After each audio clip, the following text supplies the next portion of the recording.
Dr. Wendy, I'm really curious what you've been seeing and what your team has developed as it pertains to these conversations that we're talking about. Sure. So, having worked, even though I'm not clinically oriented now, as you can tell by all the white and gray hair, I've been around the block a few times.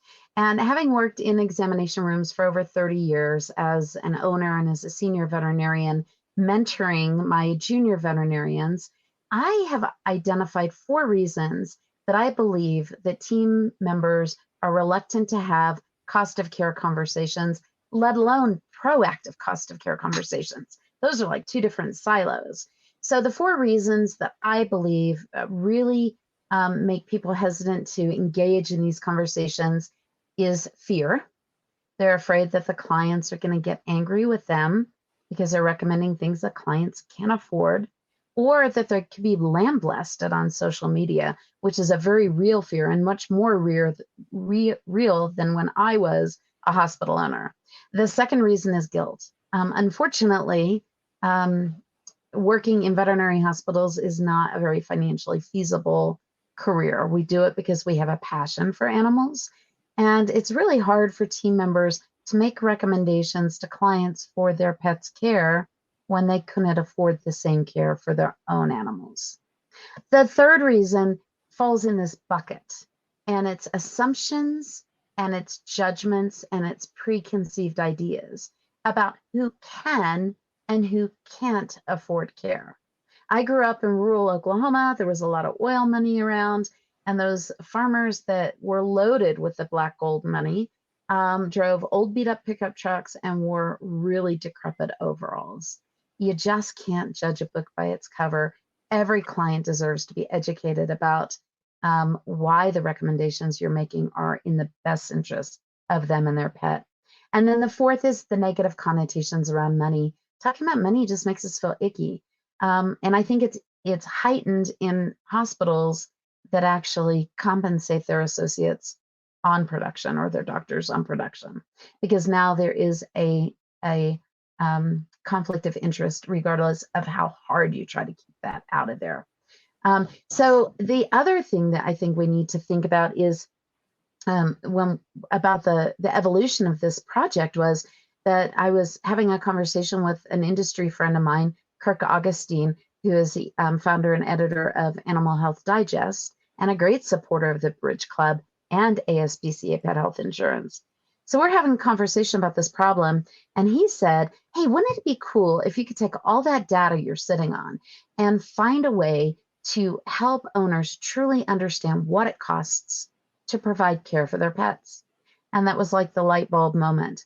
So knowing that we have a team that is uncomfortable talking about money, and knowing that we have clients that don't understand what the cost of care is, that was actually the impetus to create the cost of care wheel, which Catherine has been holding up, and I can hold up too, but I know my lighting is really bad.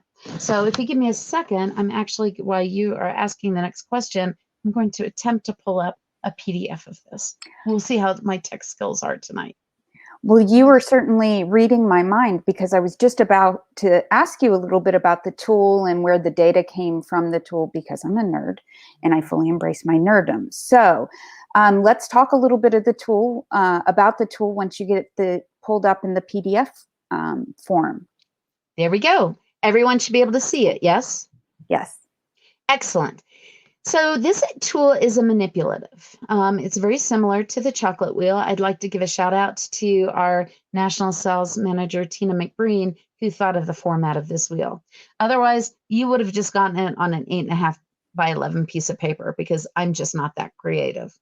So this basically represents 9 different dog breeds and 5 different cat breeds on the other side of the wheel.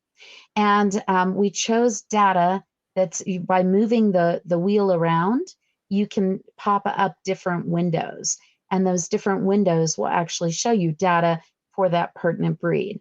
In this case, it's a Yorkshire Terrier. And so the first window takes a look at what the average annual cost is. So that's the cost of the years 1 through 10 or 12, how many years we had a significant number of pets on our data. This is claims data for accident, illness, and wellness care. So it's only veterinary care, and it's over 5 years of data. So it's 5 years worth of data. And so the average annual cost is taking a look at what that total is and then dividing it by the number that we had of the years of the pet. I believe I stopped all animals at age 12 for that average annual cost. And then the next window is the average cost of care, looking at it through a different lens, 3 different time periods in the pet's life. And so it's looking at it at a year of age, at 5 years of age, and for the dogs, it's 10 years of age, and for the cats, it's 12 years of age. And so how much was that average cost of care for those pets at those points in their lifetime? And then and this is not separated out. This is based on claims. We have a question in the chat. This is actually based on claims submitted, not reimbursable expenses. So obviously all these animals had insurance. That's how we got the data. So what happens when you add a claim into the mix at those same 3 data points, a year, 5 years, and 10 years? And then what did the upper 50% of owners really spend on their dogs? And so that's, again, at those same 3 data points, 1 year, 5 years, and 10 years. And then we want this to be a tool that is coming from your veterinary hospital, not from ASPCA, Pet Health Insurance, but your veterinary hospital to your clients. And so you will notice that the information here is in highly relational language. I'm going to read it to you because you sure can't see, I can't see it on the screen. So it says, we all love our dogs and we want them to live forever. We never want medical costs to be a barrier to providing care for your beloved dog. As your dog's healthcare providers, we believe that you deserve open, transparent conversations about the lifetime cost for your dog and how to provide necessary treatments. This wheel does it for you. This was a mistake. They didn't put the cats on the back. This wheel does it. Whoops. This wheel does it for you. This makes it easy to have those conversations. You don't have to feel guilty. You don't have to be afraid, because guess what? This isn't what it costs in your hospital. This is what it cost over 5 years across the whole nation. It is US specific data. So, the breeds were selected based on robust data pools in our data, as well as AKC top breeds. And we did include a mixed breed in each of those sizes. And we do have 3 mixed breeds for cats. So that's how it works. That sounds incredible. I'm really excited to see it. I'm a big fan of the chocolate wheel, of course. I think we all are. But I'm curious about how do you see us implementing this tool now? Sure. And that's a very fair and a very great question. So we know that when we educate clients proactively about the cost of care, there are 4 things. My hand's over here, you can't see it. 4 big things that can happen. So the first is the windows are just too narrow. The first is that pet owners are actually empowered to make the decisions that they want to make for their pet's care because they're prepared for those costs. The second is that pets receive more care because their owners can say yes. And they also, that results in preservation of the human-animal bond. Human-family bond is what I like to call it. And that's what we called it in our practice. And that's so critically important, more so than we've seen in the past. Another thing is that we know that veterinary teams have less moral distress. I've done another study to prove this out. So I won't get into the data on that one with you today. But there will be less moral distress that leads to less burnout and more workplace satisfaction, higher workplace engagement and satisfaction. And we all need that within the 4 walls of our hospitals now. And then the final thing is, of course, it's going to have a positive impact on revenue when you educate clients and help them to be proactively prepared for these costs. And that's going to happen for 2 reasons, Amanda. The first reason that's going to happen is obviously they're going to accept more treatment recommendations, as Dr. Furman had noted in the first part of this presentation. But the second is that you're giving your clients what they want, which are proactive guidance and conversations about what it's going to cost them to own their pets and how they can plan for that. And so they're going to be happier. Again, this was born out of my study. They're going to be happier, and they're actually going to refer more clients to you. Now, I know right now you guys may be saying, well, we don't want more clients. But my challenge to you is, what will you want in 12 months?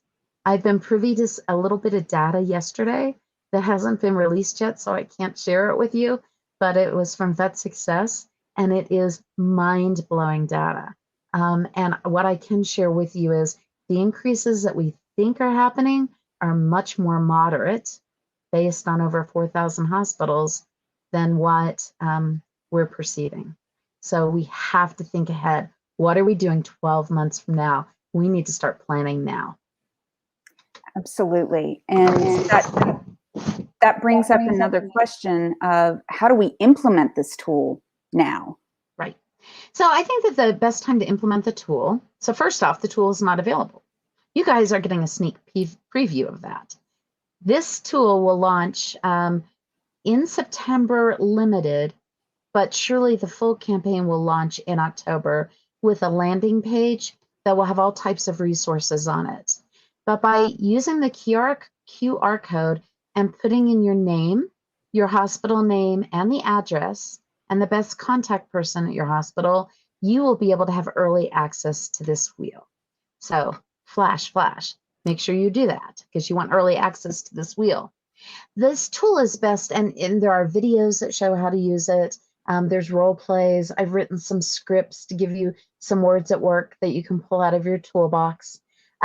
This tool is best used when the exam room technician or assistant is going to leave the room. And then they can hand it to the client with a statement like, Mrs. Smith, did you ever wonder what it really is going to cost to treat Fluffy over his lifetime? Now, here's a tool. You can just turn the wheel and get an idea what real world pet owners like you have spent. And then there are some solutions that we can talk about when I come back in if you have questions. It's a short conversation. The wheel does the talking for you. The wheel does provide 3 different solutions, which is obviously pet health insurance. Okay, we do have an interest in this. But studies have borne out that, especially one particular study, that a way to get around economic limitations with clients and moral distress for teams is more pet health insurance. But we also highlight wellness plans and third-party payer systems. So everything that I wanted my clients to have that I knew would make it easy for them to accept the care that they thought was in their pet's best interests. Now, another thing is there are some actions you can take now. So doing the QR code, we do have on our website, and it's vet, and it should be in the portal. If it's not, one of my teammates will get that in there, vet.aspca pet insurance. So ASPCA Pet Insurance.com will take you to our veterinary resource center. And there are a plethora of articles and CEs on there. And there is a CE called Communicating the Cost of Care. A really great way to set your teams up for success would be to watch that at a staff meeting before you start implementing the cost of care wheel.